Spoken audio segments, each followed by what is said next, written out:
ನಮಸ್ಕಾರ ಸ್ನೇಹಿತರೆ. 2025 ಫೆಬ್ರವರಿ 26ರಂದು ಅತಿ ಶಕ್ತಿಯುತವಾದ ಪವಿತ್ರವಾದಂತಹ ಮಹಾಶಿವರಾತ್ರಿ ಹಬ್ಬ.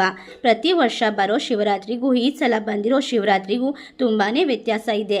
ಏಕೆಂದರೆ ಈ ಸಲ ಮಹಾಶಿವರಾತ್ರಿ ಅನ್ನೋದು 144 ವರ್ಷಗಳ ನಂತರ ಬಂದಿರುವಂತಹ ಕುಂಭಮೇಳದಲ್ಲಿ ಬಂದಿದೆ. ಹಾಗಾಗಿ ಈ ಮಹಾಶಿವರಾತ್ರಿ ಇರುವಂತಹ ಶಕ್ತಿ ತುಂಬ ವಿಶೇಷವಾಗಿರುತ್ತದೆ. ಈ ದಿನ ಶಿವನ ಶಕ್ತಿ ಭೂಮಿಯ ಮೇಲೆ ಆವರಿಸಿಕೊಂಡಿರುತ್ತದೆ. ಮಾಘ ಮಾಸದಲ್ಲಿ ಮಹಾಶಿವರಾತ್ರಿ ಶಿವ ಪೂಜೆಗೆ ಮೀಸಲಾಗಿರುವಂತಹ ದಿನವಾಗಿರುತ್ತದೆ. ಈ ವಿಶೇಷ ಹಬ್ಬದಲ್ಲಿ ಮಾಡಲಾಗುವಂತಹ ಶಿವ ಪೂಜೆಯಿಂದ ಹೆಚ್ಚಿನ ಫಲ ದೊರೆಯುತ್ತದೆ ಎಂಬುದು ಧಾರ್ಮಿಕವಾಗಿ ನಂಬಲಾಗುತ್ತದೆ. ಮಹಾವಿಷ್ಣು ದೇವರ ಅಲಂಕಾರ ಪ್ರಿಯರು, ಶಿವ ಪಾರ್ವತಿಯರು ಅಭಿಷೇಕ ಪ್ರಿಯರೆಂದು ಶಾಸ್ತ್ರಗಳು ಉಲ್ಲೇಖಿಸುತ್ತವೆ. ಅದೇ ಕಾರಣಕ್ಕಾಗಿ ಇಷ್ಟಾರ್ಥ ಸಿದ್ಧಿಗಾಗಿ ಶಿವ ಪರಮಾತ್ಮನಿಗೆ ಅಭಿಷೇಕವನ್ನ ಮಾಡುವ ಪದ್ಧತಿ ಅನಾದಿ ಕಾಲದಿಂದಲೂ ಇದೆ. ಹೌದು, ಈ ರಾಶಿಯಲ್ಲಿರುವಂತಹ ವ್ಯಕ್ತಿಗಳು ಶಿವನಿಗೆ ಇಷ್ಟವಾದ ಅಭಿಷೇಕಗಳನ್ನು ಮಾಡಿ ಸಕಲ ಇಷ್ಟಾರ್ಥಗಳನ್ನು ಪ್ರಾಪ್ತಿ ಮಾಡಿಕೊಳ್ಳಬಹುದು. ಇವು 8 ರಾಶಿಯಲ್ಲಿರುವಂತಹ ವ್ಯಕ್ತಿಗಳು ಅತ್ಯಂತ ಶಕ್ತಿಶಾಲಿಯಾಗಿ ಜೀವನದಲ್ಲಿ ಬಲಿಷ್ಠವಾಗಿ ಆರ್ಥಿಕವಾಗಿ ಲಾಭವನ್ನು ಗಳಿಸಿಕೊಳ್ಳುತ್ತಾರೆ. ಈ ಒಂದು ಮಹಾಶಿವರಾತ್ರಿ ಹಬ್ಬದಿಂದ ಇವರ ಸಕಲ ಇಷ್ಟಾರ್ಥಗಳು ನೆರವೇರುತ್ತದೆ. ಈ ಒಂದು ಚಿಕ್ಕ ಕೆಲಸವನ್ನು ಈ ರಾಶಿಯವರು ಮಾಡಿದ್ದೇ ಆದಲ್ಲಿ ಇವರನ್ನು ಸೋಲಿಸಲು ಯಾರಿಂದಲೂ ಸಾಧ್ಯವಿಲ್ಲ. ಇವರು ಕೋಟ್ಯಾಧಿಪತಿಗಳಾಗಿ ಆಗರ್ಭ ಶ್ರೀಮಂತಿಕೆಯನ್ನು ಅನುಭವಿಸುತ್ತಾರೆ ಎಂದು ಹೇಳಲಾಗುತ್ತದೆ. ಹಾಗಾದರೆ ಯಾವ ರೀತಿಯಾಗಿ ಶಿವನಿಗೆ ಒಂದು ಅಭಿಷೇಕವನ್ನು ಅರ್ಪಿಸಬೇಕು, ನಮ್ಮ ಎಲ್ಲ ಕಷ್ಟಗಳು ಕಳೆಯಲು ಯಾವ ರೀತಿ ಪೂಜೆಯನ್ನು ಸಲ್ಲಿಸಬೇಕು, ಅದೇ ರೀತಿಯಾಗಿ ಅಭಿಷೇಕವನ್ನು ಮಾಡಿದಾಗ ಮಾತ್ರ ಅವರು ಸಂಪೂರ್ಣವಾಗಿ ಸಂತೃಪ್ತರಾಗುತ್ತಾರೆ. ಶಿವ ಪರಮಾತ್ಮನಿಗೆ ಅನೇಕ ದ್ರವ್ಯಗಳು ಮತ್ತು ಪುಷ್ಪಗಳಿಂದ ಅಭಿಷೇಕವನ್ನು ಮಾಡಬಹುದು. ಕೆಲವು ವಿಶೇಷ ವಸ್ತುಗಳಿಂದ ಅಭಿಷೇಕವನ್ನು ಮಾಡಿದರೆ ಶಿವ ಪರಮಾತ್ಮರು ವಿಶೇಷವಾದ ಫಲವನ್ನೇ ಕರುಣಿಸುತ್ತಾರೆ. ಅಭಿಷೇಕಕ್ಕೆ ಯೋಗ್ಯವಾದ ವಸ್ತುಗಳು ಹಾಗೂ ಅವುಗಳಿಂದ ಅಭಿಷೇಕವನ್ನು ನಡೆಸಿದಾಗ ಯಾವ ರೀತಿಯ ಲಾಭ ದೊರೆಯುತ್ತದೆ, ಅತ್ಯುತ್ತಮ ಫಲ ದೊರೆಯುತ್ತದೆ ಅರಿತು ಅಭಿಷೇಕವನ್ನು ನಡೆಸುವುದು ಬಹಳ ಒಳ್ಳೆಯದು. ಈ ವಿಡಿಯೋದಲ್ಲಿ ಶಿವ ಪಾರ್ವತಿಯರಿಗೆ ಯಾವ ಯಾವ ಅಭಿಷೇಕಗಳನ್ನು ಮಾಡಿದರೆ ಯಾವ ಫಲಗಳು ನಮ್ಮದಾಗುತ್ತದೆ ಎಂಬುದರ ಕುರಿತು ವಿಶೇಷ ಮಾಹಿತಿಯನ್ನು ನಾವಿಂದು ನಿಮಗೆ ತಿಳಿಸಿಕೊಡುತ್ತೇವೆ. ಅದಕ್ಕೂ ಮುನ್ನ ನೀವು ಕೂಡ ಶಿವ ಭಕ್ತರಾಗಿದ್ದಲ್ಲಿ ಓಂ ನಮಃ ಶಿವ ಎಂದು ಕಮೆಂಟ್ ಮಾಡಿ. ನಮ್ಮ ಚಾನಲ್ಗೆ ಇನ್ನೂ ಸಬ್ಸ್ಕ್ರೈಬ್ ಮಾಡಿಲ್ಲ ಎಂದರೆ ಈಗಲೇ ಸಬ್ಸ್ಕ್ರೈಬ್ ಮಾಡಿ. ಶ್ರೀ ಅಷ್ಟಮಂಗಳ ಜ್ಯೋತಿಷ್ಯ ಪೀಠ ಪಂಡಿತ್ ಶ್ರೀ ಸುದರ್ಶನ್ ಜೋಶಿ ನಿಮ್ಮ ಜೀವನದ ಸಮಸ್ಯೆಗಳಾದ ವಿದ್ಯಾಭ್ಯಾಸದಲ್ಲಿ ತೊಂದರೆ, ಆರೋಗ್ಯ ಸಮಸ್ಯೆ, ಹಣಕಾಸಿನಲ್ಲಿ ತೊಂದರೆ, ಅತ್ತೆ ಸೊಸೆ ಕಿರಿಕಿರಿ, ಶತ್ರುನಾಶ, ಪ್ರೀತಿಯಲ್ಲಿ ನಂಬಿ ಮೋಸ, ಮಾಟ ಮಂತ್ರದಲ್ಲಿ ತೊಂದರೆ, ಸ್ತ್ರೀ ಪುರುಷ ವಶೀಕರಣ, ಕೋರ್ಟ್ ಕೇಸ್, ಇನ್ನು ನಿಮ್ಮ ಜೀವನದ ಅನೇಕ ಗುಪ್ತ ಸಮಸ್ಯೆಗಳಿಗೆ ಎಲ್ಲಿದೆ ಶಾಶ್ವತ ಪರಿಹಾರ. ಕೇವಲ ಒಂದೇ ದಿನದಲ್ಲಿ ಪರಿಹಾರ ಶತಸಿದ್ಧ. ಈಗಲೇ ಕರೆ ಮಾಡಿ. Mobile number 9591430662. ಮೊದಲನೇದಾಗಿ ಸಿಂಹರಾಶಿ. ಸಿಂಹರಾಶಿಯಲ್ಲಿರುವಂತಹ ವ್ಯಕ್ತಿಗಳು ಬಹಳ ಹಠಮಾರಿ ಸ್ವಭಾವವನ್ನು ಹೊಂದಿರುತ್ತಾರೆ. ಅದೇ ರೀತಿ ಯಾವುದೇ ಕೆಲಸ ಕೊಟ್ಟರೂ ಕೂಡ ಅಚ್ಚುಕಟ್ಟಾಗಿ ನಿರ್ವಹಿಸುವಂತಹ ಮನಸ್ಸುಳ್ಳವರಾಗಿರುತ್ತಾರೆ. ಈ ರಾಶಿಯಲ್ಲಿರುವಂತಹ ವ್ಯಕ್ತಿಗಳಿಗೆ ಹಲವಾರು ರೀತಿಯ ಕಷ್ಟಗಳು ಎದುರಾಗುತ್ತಲೇ ಇರುತ್ತದೆ. ಆರೋಗ್ಯದ ಸಮಸ್ಯೆಗಳು, ಹಣಕಾಸಿನ ಸಮಸ್ಯೆಗಳು, ಈ ರೀತಿಯಾಗಿ ನಾನಾ ಸಮಸ್ಯೆಗಳನ್ನು ಇವರು ಎದುರಿಸುತ್ತಿರುತ್ತಾರೆ. ಎಲ್ಲ ರೀತಿಯ ಸಮಸ್ಯೆಗಳಿಂದ ಈ ಒಂದು ಶಿವರಾತ್ರಿ ಹಬ್ಬದಿಂದ ಮುಕ್ತಿಯನ್ನು ಪಡೆದುಕೊಳ್ಳುತ್ತಾರೆ ಎಂದು ಹೇಳಲಾಗುತ್ತದೆ. ಅದೇ ರೀತಿಯಾಗಿ ಈ ರಾಶಿಯಲ್ಲಿರುವಂತಹ ವ್ಯಕ್ತಿಗಳು ಮಹಾಶಿವನಿಗೆ ಬಿಲ್ವಪತ್ರೆಯನ್ನು ಅರ್ಪಿಸುವುದರಿಂದ ಎಲ್ಲ ಕಷ್ಟಗಳಿಂದ ದೂರವಾಗುತ್ತಾರೆ. ಅದೇ ರೀತಿಯಾಗಿ ಈ ರಾಶಿಯಲ್ಲಿರುವಂತಹ ವ್ಯಕ್ತಿಗಳು ಶಿವ ಪರಮಾತ್ಮನಿಗೆ ಯಾವ ಅಭಿಷೇಕವನ್ನು ಮಾಡಿದರೆ ಯಾವ ಫಲ ದೊರೆಯುತ್ತದೆ ಎಂಬುದಾದರೆ, ಜಲಾಭಿಷೇಕವನ್ನು ಶಿವ ಪರಮಾತ್ಮನಿಗೆ ಮಾಡಿದರೆ, ನೀರಿನ ಅಭಿಷೇಕ ಅಂದರೆ ಜಲ ಅಭಿಷೇಕವೆಂದರೆ ಬಹಳ ಇಷ್ಟ. ಶಿವ ಪರಮಾತ್ಮನಿಗೆ ಜಲ ಅಭಿಷೇಕವನ್ನು ಈ ರಾಶಿಯಲ್ಲಿರುವಂತಹ ವ್ಯಕ್ತಿಗಳು ಮಾಡುವುದರಿಂದ ಇವರಿಗೆ ಇರುವಂತಹ ನಾನಾ ರೀತಿಯ ಸಮಸ್ಯೆಗಳಿಂದ ಪರಿಹಾರ ದೊರೆಯುತ್ತದೆ ಎನ್ನಲಾಗುತ್ತದೆ. ಅದೇ ರೀತಿಯಾಗಿ ಜಲಾಭಿಷೇಕವನ್ನು ಭಕ್ತರು ಇಷ್ಟಾರ್ಥಗಳನ್ನು ಅತ್ಯಂತ ಶೀಘ್ರವೇ ಈಡೇರಿಸಿಕೊಳ್ಳಲು ಮಾಡಲಾಗುತ್ತದೆ. ಹಾಗೂ ಕುಟುಂಬದಲ್ಲಿ ಸಂತೋಷ ಮತ್ತು ಸಮೃದ್ಧಿ ನೆಲೆಸುತ್ತದೆ. ಅಮೃತಕ್ಕಾಗಿ ದೇವಾನುದೇವತೆಗಳು ಮತ್ತು ದಾನವರು ಸಮುದ್ರ ಮಂಥನವನ್ನು ಮಾಡುವಾಗ ಮೊದಲಿಗೆ ಹಾಲಾಹಲ ಉಕ್ಕಿ ಬಂದಿತ್ತು. ಈ ವಿಷಮ ಪರಿಸ್ಥಿತಿಯಲ್ಲಿ ಜಗತ್ತಿನ ರಕ್ಷಣೆಗಾಗಿಯೇ ಶಿವ ಪರಮಾತ್ಮರು ಆ ವಿಷವನ್ನು ಕುಡಿದು ನೀಲಕಂಠ ಎನಿಸಿಕೊಂಡರು. ಆದರೆ ಹಾಲಾಹಲ ಕುಡಿದ ಕಾರಣದಿಂದಾಗಿ ಶಿವ ದೇವರ ದೇಹದಲ್ಲಿ ಉಷ್ಣಾಂಶತೆ ಹೆಚ್ಚಾಗತೊಡಗಿತು. ಆ ಸಮಯದಲ್ಲಿ ದೇವಾನುದೇವತೆಗಳು ಶಿವ ಪರಮಾತ್ಮನ ತಲೆಯ ಮೇಲೆ ಜಲಾಭಿಷೇಕವನ್ನು ನಡೆಸಿದರಂತೆ. ಇದರಿಂದಾಗಿ ಶಿವ ಪರಮಾತ್ಮರ ದೇಹದ ಉಷ್ಣತೆ ನಿಯಂತ್ರಣಕ್ಕೆ ಬಂದಿತಂತೆ. ಹೀಗಾಗಿಯೇ ಶಿವ ಪೂಜೆಯಲ್ಲಿ ಮೊದಲಿಗೆ ಜಲಾಭಿಷೇಕವನ್ನು ವಿಶೇಷವಾದ ಮಹತ್ವವಿದೆ ಎಂದು ಹೇಳಲಾಗುತ್ತದೆ. ಒಬ್ಬ ವ್ಯಕ್ತಿಯು ಅತಿಯಾದ ಜ್ವರದಿಂದ ಬಳಲುತ್ತಿದ್ದರೆ ಆ ವ್ಯಕ್ತಿಯು ಶಿವಲಿಂಗಕ್ಕೆ ಜಲಾಭಿಷೇಕವನ್ನು ಮಾಡಬೇಕು. ಇದರಿಂದ ಆ ವ್ಯಕ್ತಿಯು ಜ್ವರವೂ ಸಹ ಕ್ರಮೇಣವಾಗಿ ಕಡಿಮೆ ಆಗಲು ಸಾಧ್ಯ ಸಾಧ್ಯವಾಗುತ್ತದೆ. ಶಿವ ಪರಮಾತ್ಮನಿಗೆ ಜಲಾಭಿಷೇಕವನ್ನು ಮಾಡುವುದರಿಂದ ಮನಸ್ಸು ಶಾಂತವಾಗುತ್ತದೆ. ಪಂಚಾಮೃತ ಅಭಿಷೇಕ: ಹಾಲು, ಮೊಸರು, ತುಪ್ಪ, ಜೇನುತುಪ್ಪ ಮತ್ತು ಸಕ್ಕರೆ, ಈ 5 ಪದಾರ್ಥಗಳನ್ನು ಪಂಚಾಮೃತ ಎಂದು ಕರೆಯಲಾಗುತ್ತದೆ. ಅಂದರೆ ಈ 5 ವಸ್ತುಗಳನ್ನು ಅಮೃತಕ್ಕೆ ಸಮಾನ ಎಂದು ಹೇಳಲಾಗುತ್ತದೆ. ಈ 5 ದ್ರವ್ಯಗಳ ಅಭಿಷೇಕವನ್ನು ಪಂಚಾಮೃತ ಅಭಿಷೇಕ ಎಂದು ಕರೆಯಲಾಗುತ್ತದೆ. ಶಿವ ಪರಮಾತ್ಮನಿಗೆ ಅಭಿಷೇಕವನ್ನು ಮಾಡಿದ ಪಂಚಾಮೃತವನ್ನು ತೀರ್ಥವನ್ನಾಗಿ ಸೇವಿಸುವುದರಿಂದ ನಿಮ್ಮ ರೋಗಗಳು ದೂರವಾಗುತ್ತದೆ. ಅಷ್ಟೇ ಅಲ್ಲದೆ ಹಾಲಿನ ಅಭಿಷೇಕವು ಕೂಡ ಶಿವಲಿಂಗಕ್ಕೆ ಗೋವಿನ ಹಾಲಿನಿಂದ ಅಭಿಷೇಕವನ್ನು ಮಾಡುವುದರಿಂದ ಅತ್ಯಂತ ಶುಭಪ್ರದವಾದ ಫಲಗಳನ್ನು ಪಡೆದುಕೊಳ್ಳಬಹುದು. ಇನ್ನು ವೃಶ್ಚಿಕ ರಾಶಿ: ಈ ರಾಶಿಯಲ್ಲಿರುವಂತಹ ವ್ಯಕ್ತಿಗಳಿಗೆ ಹಲವಾರು ರೀತಿಯ ಕಷ್ಟ ಕಾರ್ಪಣ್ಯಗಳು ದೂರವಾಗುತ್ತದೆ. ಅಷ್ಟೇ ಅಲ್ಲದೆ ಹಲವಾರು ವರ್ಷಗಳಿಂದ ಸಂತಾನ ಭಾಗ್ಯಕ್ಕಾಗಿ ಪರಿತಪಿಸುತ್ತಿರುವಂತಹ ವ್ಯಕ್ತಿಗಳಿಗೆ ಈ ಒಂದು ಮಹಾಶಿವರಾತ್ರಿಯ ಹಬ್ಬದ ದಿನದಂದು ದೇವರಿಗೆ ಗೋವಿನ ಹಾಲಿನಿಂದ ಅಭಿಷೇಕ ಮಾಡುವುದರಿಂದ ಪುತ್ರ ಸಂತಾನ ಪ್ರಾಪ್ತಿಯಾಗುತ್ತದೆ ಎಂದು ಹೇಳಲಾಗುತ್ತದೆ. ಇನ್ನು ಹಲವಾರು ವರ್ಷಗಳಿಂದ ನೀವು ನಿಮ್ಮವರಿಂದಲೇ ನಂಬಿ ಮೋಸ ಹೋಗಿರುವಂತಹ ಪರಿಸ್ಥಿತಿಗಳನ್ನು ಕಂಡುಕೊಳ್ಳುತ್ತಿರುತ್ತೀರಾ. ಜೊತೆಗಿರುವಂತಹ ಸ್ನೇಹಿತರು ನಿಮಗೆ ಶತ್ರುಗಳಾಗಿ ಪರಿವರ್ತನೆಯಾಗಿರುತ್ತಾರೆ. ಎಲ್ಲ ರೀತಿಯ ತೊಂದರೆಗಳಿಂದ ದೂರವಾಗಲು ನೀವು ಮಹಾಶಿವನಿಗೆ ಈ ಒಂದು ಪಂಚಾಮೃತ ಅಭಿಷೇಕ ಹಾಗೂ ಗೋವಿನ ಹಾಲಿನಿಂದ ಅಭಿಷೇಕವನ್ನು ಮಾಡಿಸುವುದು ಅತ್ಯುತ್ತಮ ಎಂದು ಹೇಳಲಾಗುತ್ತದೆ. ಇನ್ನು ಕಟಕ ರಾಶಿಯಲ್ಲಿರುವಂತಹ ವ್ಯಕ್ತಿಗಳು ಹಲವಾರು ಮೂಲಗಳಿಂದ ಆದಾಯವನ್ನು ಬರಮಾಡಿಕೊಳ್ಳುತ್ತಾರೆ. ಯಶಸ್ಸನ್ನು ಪಡೆದುಕೊಳ್ಳಬೇಕು, ಜೀವನದಲ್ಲಿ ದೊಡ್ಡ ಮಟ್ಟದ ಯಶಸ್ಸನ್ನು ಗಳಿಸಿಕೊಳ್ಳಬೇಕು, ಹಣವನ್ನು ಗಳಿಸಿಕೊಳ್ಳಬೇಕು ಎಂಬ ಮನಸ್ಥಿತಿಯನ್ನು ಹೊಂದಿರುತ್ತಾರೆ. ಆದರೂ ಕೂಡ ಯಾವುದೇ ಕೆಲಸ ಮಾಡಿದರೂ ಕೂಡ ಅರ್ಧಕ್ಕೆ ನಿಲ್ಲುವುದು, ಮನೆಯಲ್ಲಿ ಶುಭ ಕಾರ್ಯಗಳು ನಡೆಯುವುದು, ಈ ರೀತಿಯಾಗಿ ನಾನಾ ತೊಂದರೆಗಳನ್ನು ಎದುರಿಸುತ್ತಿರುತ್ತಾರೆ. ಇವರಿಗೆ ಸಕಾರಾತ್ಮಕವಾದ ಬದಲಾವಣೆ ಬೇಕೆಂದರೆ ಈ ಒಂದು ಮಹಾಶಿವರಾತ್ರಿ ಹಬ್ಬದ ದಿನದಂದು ನಾವು ತಿಳಿಸಿಕೊಡುವಂತಹ ಮಹಾಶಿವನಿಗೆ ಅಭಿಷೇಕಗಳನ್ನು ಅರ್ಪಿಸುವುದರಿಂದ ನಿಮ್ಮ ಜೀವನ ಅತ್ಯುತ್ತಮವಾದ ತಿರುವನ್ನು ಪಡೆದುಕೊಳ್ಳುತ್ತದೆ ಎಂದು ಹೇಳಲಾಗುತ್ತದೆ. ಇನ್ನು ಧನಸ್ಸು ರಾಶಿ: ಧನಸ್ಸು ರಾಶಿಯಲ್ಲಿರುವಂತಹ ವ್ಯಕ್ತಿಗಳು ಹಲವಾರು ಮೂಲಗಳಿಂದ ಆದಾಯವನ್ನು ಬರಮಾಡಿಕೊಳ್ಳುತ್ತಾರೆ. ಈ ಒಂದು ಹಬ್ಬದಿಂದ ನಿಮ್ಮ ಜೀವನದಲ್ಲಿ ವಿಶೇಷವಾದ ಬದಲಾವಣೆಯನ್ನು ಕಂಡುಕೊಳ್ಳುತ್ತೀರಾ. ನೀವು ಪ್ರೀತಿಸಿದಂತಹ ವ್ಯಕ್ತಿಯನ್ನು ಮದುವೆಯಾಗುವ ಸೌಭಾಗ್ಯ ಕೂಡ ಕೂಡಿ ಬರುತ್ತದೆ. ಈ ರಾಶಿಯಲ್ಲಿರುವಂತಹ ವ್ಯಕ್ತಿಗಳು ತಂದೆ ತಾಯಿಯ ಆರೋಗ್ಯದ ಮೇಲೆ ಹೆಚ್ಚು ಗಮನವನ್ನು ಹರಿಸಬೇಕಾಗುತ್ತದೆ. ಇನ್ನು ಹಲವಾರು ದಿನಗಳ ನಂತರ ನಿಮ್ಮ ಮನೆಯಲ್ಲಿ ಸಂತೋಷದ ವಾತಾವರಣ ಸೃಷ್ಟಿಯಾಗುತ್ತದೆ. ಈ ರಾಶಿಯಲ್ಲಿರುವಂತಹ ವ್ಯಕ್ತಿಗಳಿಗೆ ಇನ್ನು ಮುಂದೆ ಅತ್ಯುತ್ತಮವಾದ ದಿನಗಳು ಆರಂಭ ಎಂದು ಹೇಳಿದರೆ ತಪ್ಪಾಗಲಾರದು. ಇನ್ನು ಮಿಥುನ ರಾಶಿ: ಮಿಥುನ ರಾಶಿಯಲ್ಲಿರುವಂತಹ ವ್ಯಕ್ತಿಗಳಿಗೆ ಹಲವಾರು ದಿನಗಳ ನಂತರ ಮನೆಯಲ್ಲಿ ಸಂತೋಷದ ವಾತಾವರಣ ಸೃಷ್ಟಿಯಾಗಿರುವುದರಿಂದ ನಿಮ್ಮ ಕೆಲಸದ ವಿಷಯದಲ್ಲಿ ಬಡ್ತಿಗಳು ಸಿಗುತ್ತದೆ. ವಿದೇಶಕ್ಕೆ ಹೋಗುವ ಅವಕಾಶ ನಿಮ್ಮನ್ನು ಹುಡುಕಿಕೊಂಡು ಬರುತ್ತದೆ.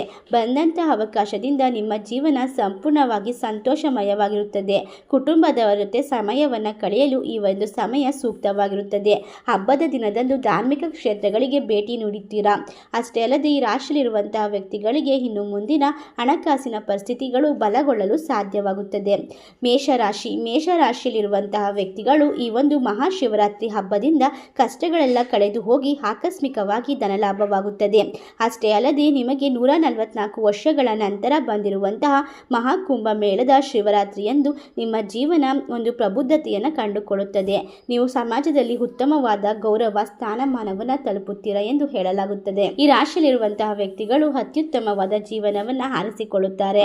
ಇವರಿಗೆ ಇಷ್ಟಪಟ್ಟಂತಹ ವ್ಯಕ್ತಿಯ ಜೊತೆ ಕಂಕಣ ಭಾಗ್ಯ ಕೂಡಿ ಬರುತ್ತದೆ. ಮೀನರಾಶಿ: ಮೀನರಾಶಿಯಲ್ಲಿರುವಂತಹ ವ್ಯಕ್ತಿಗಳಿಗೆ ಈ ಒಂದು ಮಹಾಶಿವರಾತ್ರಿ ಹಬ್ಬದಿಂದ ಆಕಸ್ಮಿಕವಾಗಿ ಧನಲಾಭವಾಗುತ್ತದೆ.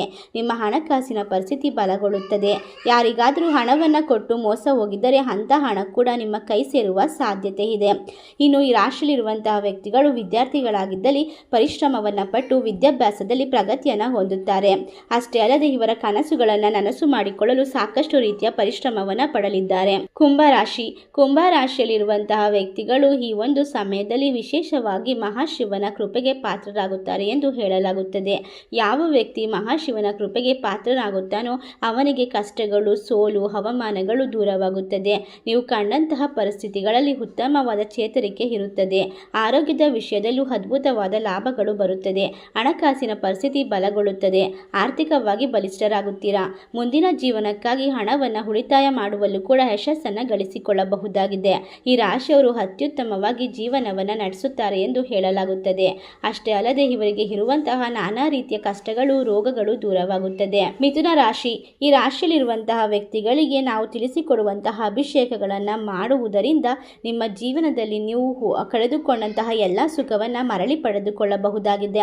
ನಿಮ್ಮವರಿಂದ ನಿಮಗೆ ಆಗಿರುವಂತಹ ಅವಮಾನಗಳನ್ನು ನೀವು ದೂರ ಮಾಡಿಕೊಂಡು ಸಮಾಜದಲ್ಲಿ ಉತ್ತಮವಾದ ವ್ಯಕ್ತಿಯಾಗಿ ಪರಿವರ್ತನೆಯನ್ನು ಕಂಡುಕೊಳ್ಳುತ್ತೀರಾ.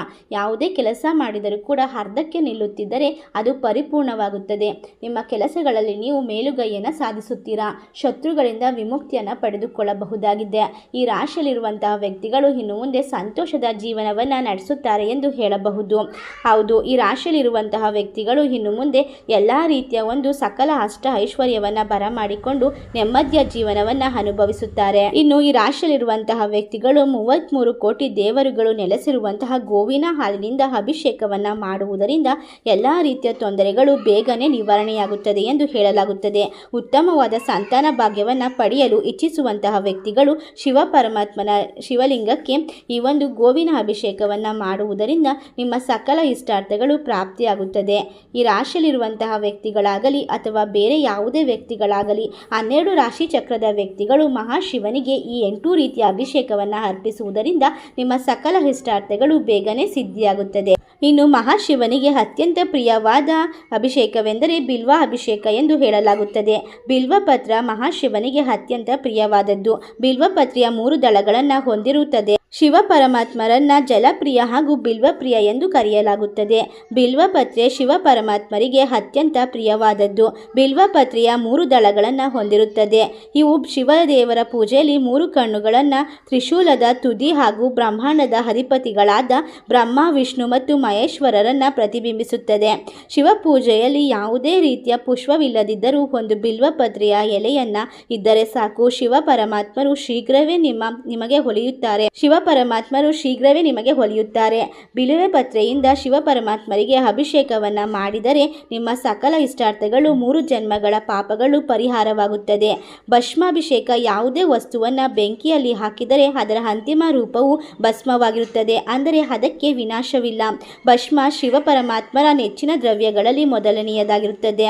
ಇದರಿಂದಾಗಿ ಭಸ್ಮವನ್ನು ನೀವು ಮಹಾಶಿವನಿಗೆ ಅರ್ಪಿಸುವುದರಿಂದ ಎಲ್ಲ ರೀತಿಯ ಸಕಲ ಇಷ್ಟಾರ್ಥಗಳು, ಕಷ್ಟ ಕಾರ್ಪಣ್ಯಗಳು ದೂರವಾಗುತ್ತದೆ.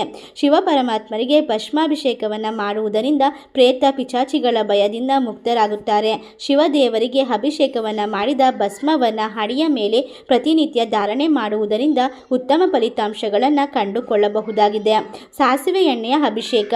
ಗುಪ್ತ ಮತ್ತು ರಹಸ್ಯ ಶತ್ರುಗಳಿಂದ ತೊಂದರೆ ಅನುಭವಿಸುತ್ತಿದ್ದರೆ ಶಿವಲಿಂಗಕ್ಕೆ ಸಾಸಿವೆ ಎಣ್ಣೆಯನ್ನು ಬಳಸಿ ಅಭಿಷೇಕವನ್ನು ಮಾಡಬೇಕು.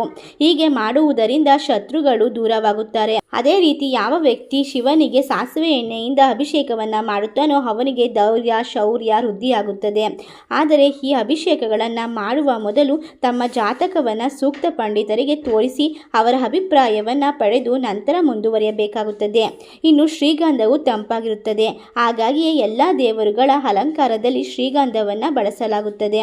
ಅಷ್ಟು ಮಾತ್ರ ಅಲ್ಲದೆ ಶ್ರೀಗಂಧ ಸಂತೋಷ ಹಾಗೂ ಆನಂದದ ಸಂಕೇತವಾಗಿರುತ್ತದೆ.